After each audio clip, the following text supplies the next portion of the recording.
attention. He's one of the best heavyweight champions ever.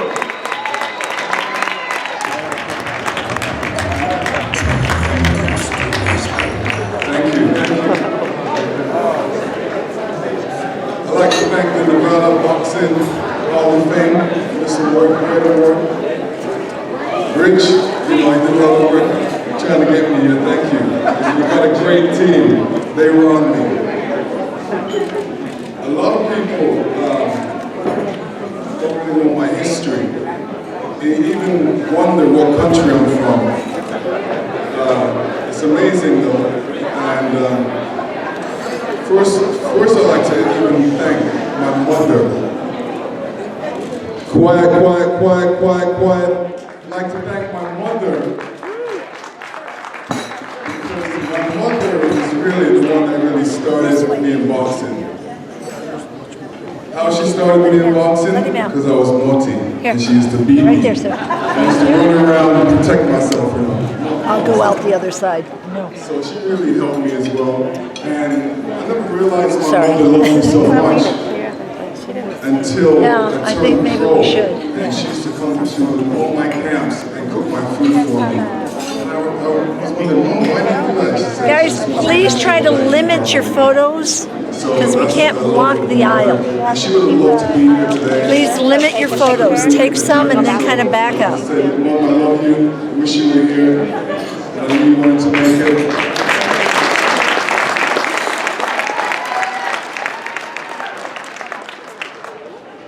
Also want to big up my trainer, which is passed, has gone away, and let me tell you about this man. His name's Ary Beck. Quick picture and go back. When I first went to Canada, he was one of the first guys to, really focus on me.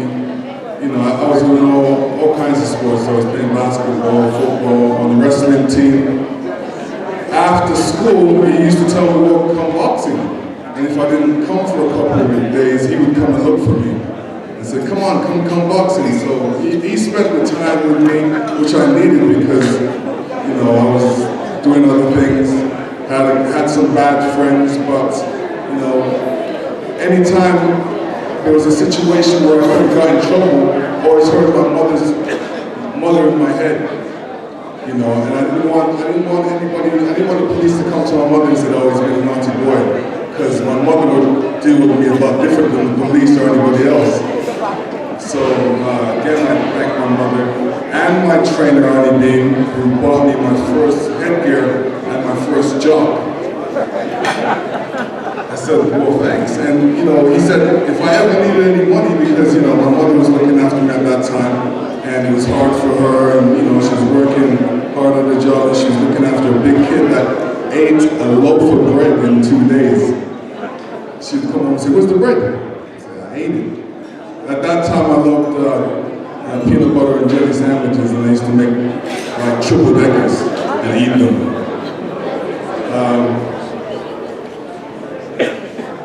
You know, in high school, I was doing other sports, like I said, playing all time different sports until the football trainer said that I was a prima donna. I said, well, what's a prima donna? Didn't know what a prima donna was until I asked a couple people. They said, well, you know, basically you're doing so many different things, you don't know what you want to do.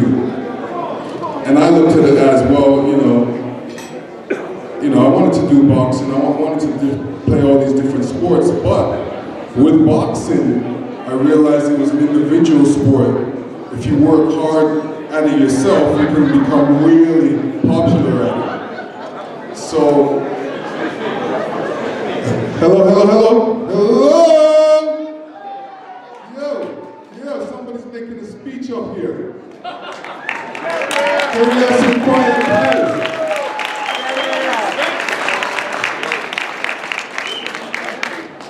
Where was I? No, I realized that boxing was an individual sport. If you work hard at it, you know, you would achieve something. And I realized that as well, boxing really got me to travel.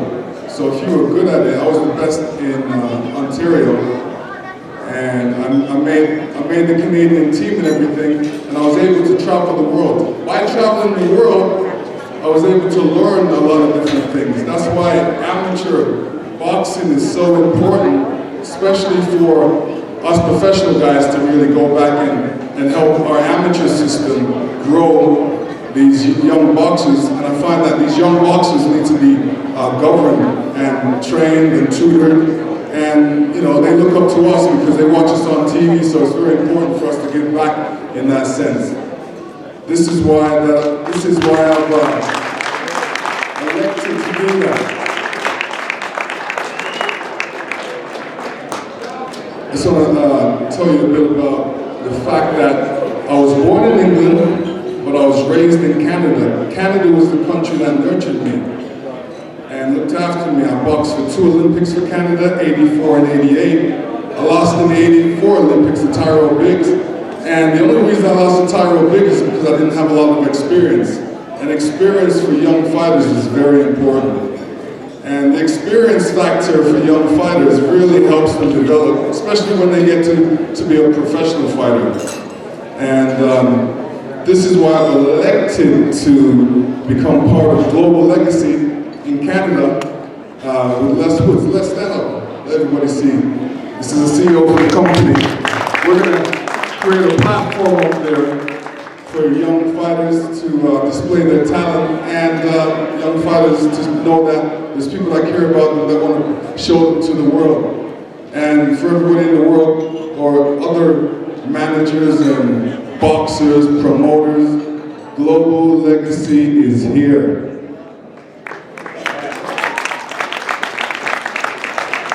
Floyd really took up a lot of time, and then he ran out.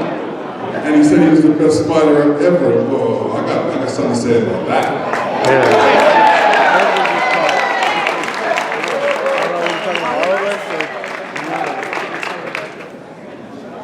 I'm the last undisputed heavyweight champion. I feel I'm the best ever as well, and he's right. Every boxer out there should believe in themselves in that way, that they're the best ever, they're the best ones out there. I think that in my life, there's a lot of boxers that really helped me as well. You know, for one, there's one boxer I can tell you, Razor Ruddock really helped me. A lot of people don't know Razor Ruddock, but when I first started sparring with Razor Ruddock, he had a terrific jab. And again, my trainer, Ary Beck, would say, well, let's go back to the basics. Let's just practice. We're going to develop your jab and make it like a 2x4. So we worked on the jab every day, and I made it like a 2x4. After a while, Razor's jab wasn't so Razor anymore. My jab became Razor. We'll talk about Larry Holmes had the best jab in the business. He had a good jab, but mine was better. Mine was different. Larry Holmes said he puts people to sleep with his jab, or gets them drunk, and then he knocks them out. I just knock them out. I'm not saying that he had a bad jab, but I'm saying I had a great jab. I had a terrific jab. People know about my jab. I gotta tell you this story. In 1983, I boxed for the Junior Championship of the World. And when I boxed, the first guy I boxed was the American guy.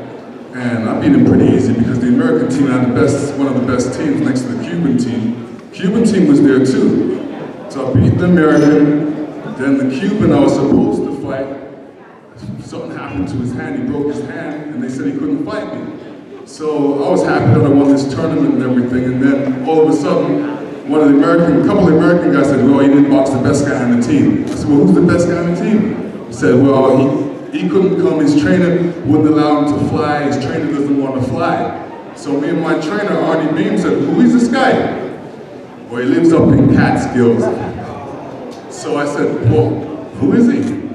Didn't know him. Though we heard he was an animal. Everybody that went up there left. He knocked everybody out. So I didn't feel like a world champion at that time. So me and my trainer said, we gotta find this guy.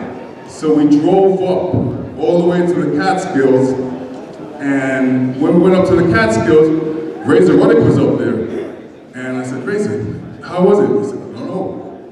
And I said, did you spar with him? He said, no. And then I asked everybody, well, why did Razor leave? Razor left because he didn't want to spar with Mike Tyson. I said, whoa, who is this guy? So anyway, Me and Mike Tyson met, lovely guy. He brought me into his room, he showed me some old fight footage on this backdrop of a sheet, a white sheet, and he showed me boxes I've never seen before. And he told me all about how the different techniques of fighting and how this, he was really educated on old fighters, and I was saying, this guy's a remarkable, interesting guy. Anyway, the next day, me and Mike Tyson jumped into the ring together. And you know, I went up there because I wanted to learn and, you know, box. I'm into boxing. And when he came out, he's into like trying to knock my head off. So I did my Muhammad Ali thing at the time, and I was like, ooh. I was really just protecting myself, but he was coming like a whirlwind, throwing hooks left, right. Man, the first day was rough. Then I realized it's not where you're from, it's where you're at. Anyway, we sparred for a couple of days, and it got easier after a while, a little better. Then there was one time, the last day that we sparred, you know, I was running around like Muhammad Ali again, and Mike Tyson was like, you know, he didn't want me to run around, so he put his hands down, and I went boop, boop. And then all I could hear is, Mike, don't do that! You're gonna fight that guy someday! Turned around, because the model said that. So that was always living in my mind, whether we were gonna fight or not. Anyway, history went down, time went along, and I didn't know if this fight was ever gonna happen. I wanted this fight to happen because, you know, we're the best in our era. People deserve to know who the best fighter is in this era. So, fight finally came around. Now, before the fight came around, I was preparing for Mike Tyson because while I was amateur, Mike Tyson was knocking everybody out on TV. In fact, he looked like a giant on TV. And, you know, I was saying to myself, man, this guy looks like a giant. But we finally fought, which is necessary because when you look at this sport, we're gladiators. You know, this is what we want to do. We want to prove that we're the best. We want to prove that we're the best against the best. And if there's somebody out there that can beat us, we want to know, well, how, why? What is this, who is this man? And that was me. Very important to do. And I would say I learned a lot going up there to spar with Mike Tyson. I learned that, yo, this sport ain't for jokers. It separates the men from the boys. Mm-hmm. And it's not about friendship. It's about like knocking somebody out, getting rid of them, imposing your will on them. Very important. So in my life, I would say there's like a lot of different situations that have really helped me become who I am. Even to the degree where, you know, I was born in England, raised in Canada. Every time when I was in Canada, they say, oh, I'm British. When I go to America, they say, well, you sound Canadian. When I go back to England, they say I sound American. So in one sense, people are always asking me where I'm from. I said, well, they'll know where I'm from. All I have to do is become heavyweight champion of the world, and they'll all claim me. So I would say all of the countries that I've mentioned, England, Canada, America, Jamaica, has really helped to shape me and make me who I am today. And not only my mother, my old trainer, there's a lot of different friends, a lot of trainers that have helped me. You know, I gotta mention Emanuel Stewart because a lot of people don't know that Emanuel had such a great chemistry together. We could communicate with sign language, just look at each other and think the same thing. And the world does not know what a great man and a great trainer he was. And a lot of boxers would have loved to get his tutelage and learn from him. I was happy that I was able to learn from this man because it's always with me today. In closing, I just really have to introduce my beautiful wife. Let me get over there with me. And my son, Landon. Oh, that's so sweet. he's on summer break right now. I promised I'll take him around with me, but I've got other beautiful kids as well. They're at home. Ling, Leia, and I love them so much. And once again, I like to thank the Nevada Boxing Association and the Hall of Fame for inducting me into this great field with other great fighters that are here today. I used to love watching the Marlies. Love it. Sugar Ray, listen, love it. I say that fight was a draw. But thanks everyone. Mustafa, love you baby. Edric, love the boxes. Felix, love you. All the boxers I didn't mention, bless. Thank you very much. You guys have a good night.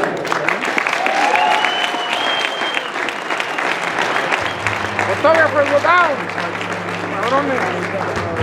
Sit down. Esos cabrones no se mueven.